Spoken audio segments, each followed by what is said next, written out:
ଶୁଭ ସନ୍ଧ୍ୟା ମୋ ଆଦରର ପିଲାମାନେ। ମୁଁ ଆରତୀ ମିସ୍ ତୁମମାନଙ୍କୁ ଆଜି ଆଉ ଗୋଟେ ଗପ କହୁଛି। ଜୀବନରେ ସଫଳତାର ଚାବିକାଠି କ'ଣ? ଏ ବିଷୟରେ ଗୋଟେ ଛୋଟ ଗପ କହିବି। ତା ପୂର୍ବରୁ ତୁମକୁ ଟିକେ କହୁଛି, ଜୀବନରେ ସମସ୍ତେ ସଫଳ ହେବାକୁ ଚାହାନ୍ତି, କିନ୍ତୁ ପିଲାମାନେ ସଫଳତା ଗୋଟିଏ ଦିନରେ ମିଳିପାରେନି।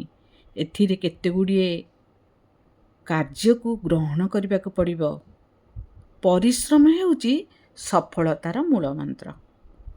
ଏହି ସଫଳତା ପାଇବା ପାଇଁ ଆମକୁ ଆମ ଜୀବନର ଲକ୍ଷ୍ୟ, ଆମ ଜୀବନରେ ଅକ୍ଲାନ୍ତ ପରିଶ୍ରମ, ଆମକୁ ଧୈର୍ଯ୍ୟ ଧରିବାକୁ ପଡ଼ିବ, ଆମର ଆତ୍ମବିଶ୍ୱାସକୁ ଦୃଢ଼ କରିବାକୁ ପଡ଼ିବ, ଆମକୁ ସତ୍ୟନିଷ୍ଠ ହେବାକୁ ପଡ଼ିବ ଏବଂ ପଜିଟିଭ୍ ଚିନ୍ତାଧାରା ରଖିବାକୁ ପଡ଼ିବ। ତାହେଲେ ଆମେ ଜୀବନରେ ସଫଳତା ପାଇପାରିବା। ଏକ ଛୋଟ ଗପ ତୁମମାନଙ୍କୁ ମୁଁ କହୁଛି, ଯେଉଁ ଗପଟିରୁ ତମେ କିଛି କଥା ଶିଖିପାରିବ। ଗୋଟେ ଛୋଟ ଗାଁରୁ କଟକ ସହରକୁ ଗୋଟେ ଝିଅଟିଏ ଆସିଥିଲା। ତା ନାଁ ଥିଲା ରୀମା। ଜୀବନରେ ତାର ସ୍ୱପ୍ନ ଥିଲା ସେ ପାଠ ପଢ଼ିକିରି ଗୋଟେ ଶିକ୍ଷୟିତ୍ରୀ ହେବ, ଟିଚର, ପିଲାମାନଙ୍କୁ ପାଠ ପଢ଼େଇବ।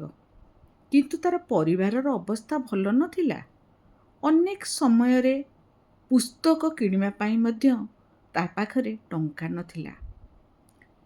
ଗୋଟେ ଦିନ ତା ମା ତାକୁ କହିଲେ, ମାରେ, ତୋର ବହିପତ୍ର କିଣିବା ପାଇଁ ତୋ ପାଠ ପଢ଼ିବାର ସମସ୍ତ ଖର୍ଚ୍ଚ ବାପା ଯୋଗାଇ ପାରିବେ ନାହିଁ। ଆମ ପାଖରେ ଧନ ଦୌଲତ ନାହିଁ, ଆମେ ଦେଇପାରିବୁ ନାହିଁ। କିନ୍ତୁ ତୋତେ ଗୋଟିଏ ଚାବି ଦେବି। ସେ ଚାବିକାଠିର ନାଁ ହେଲା ପରିଶ୍ରମ। ତୁ ଯଦି ପରିଶ୍ରମ କରିପାରିବୁ, ତାହେଲେ ତୋ ଜୀବନରେ ସଫଳତା ନିଶ୍ଚୟ ଆଣିପାରିବୁ। ସେଇ ଦିନରୁ ସେ ଝିଅଟି ନିଜର ଲକ୍ଷ୍ୟ ନିର୍ଦ୍ଧାରଣ କଲା। ସକାଳୁ ଶୀଘ୍ର ଉଠିଲା। ଉଠି ପଡ଼ି ସାଙ୍ଗେ ସାଙ୍ଗେ ତାର ସକାଳର ନିତ୍ୟକର୍ମ ସାରି ପାଠ ପଢ଼ିବାକୁ ବସିଲା। ତାପରେ ବିଦ୍ୟାଳୟକୁ ଗଲା। ବିଦ୍ୟାଳୟରେ ଶ୍ରେଣୀ ଗୃହରେ ଯାହା ପାଠ ଦିଆହେଲା ତାକୁ ପଢ଼ା ହେଲା। ମନ ଲଗାଇ ଶିକ୍ଷା ଗ୍ରହଣ କଲା, ପଢ଼ିଲା। ସନ୍ଧ୍ୟାରେ ଘରକୁ ଫେରିଲା ପରେ ଘର କାମ ସାରି ଦେଇ ପୁଣି ପାଠ ପଢ଼ିବା ଅଭ୍ୟାସ କଲା। ଏହା ହେଲା ତାର ପ୍ରତିଦିନର କାର୍ଯ୍ୟକ୍ରମ।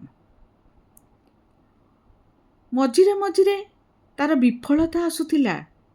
ପରୀକ୍ଷାରେ ଭଲ ନମ୍ବର ସେ ରଖୁନଥିଲା। ଯେତେବେଳେ ରେଜଲ୍ଟ ବାହାରୁଥିଲା, ତାକୁ କେବେ କେବେ ହତାଶ ଲାଗୁଥିଲା। କାହିଁକି ନା ସେ ଭଲ ନମ୍ବର ଆଣିପାରୁନଥିଲା। ପାଠ ପଢ଼ିବା ପାଇଁ ତ ବହି ଖାତା ନଥିଲା। ବାପା ତ ମନା କରିଦେଲେ, ମା ବି ମନା କରିଦେଲେ, ଆମ ପାଖରେ ଏତେ ଟଙ୍କା ପଇସା ନାହିଁ ତତେ ପାଠ ପଢ଼ାଇ ଗୋଟେ ଭଲ ମଣିଷ କରିବା ପାଇଁ। ତେଣୁ ତୁ ଯଦି ପାଠ ପଢ଼ିବାକୁ ଚାହୁଁଛୁ, ତାହେଲେ ତୁ ତୋର ପରିଶ୍ରମ କରି ନିଜ ଜୀବନରେ ନିଜର ସଫଳତା ଆଣିପାରିବୁ।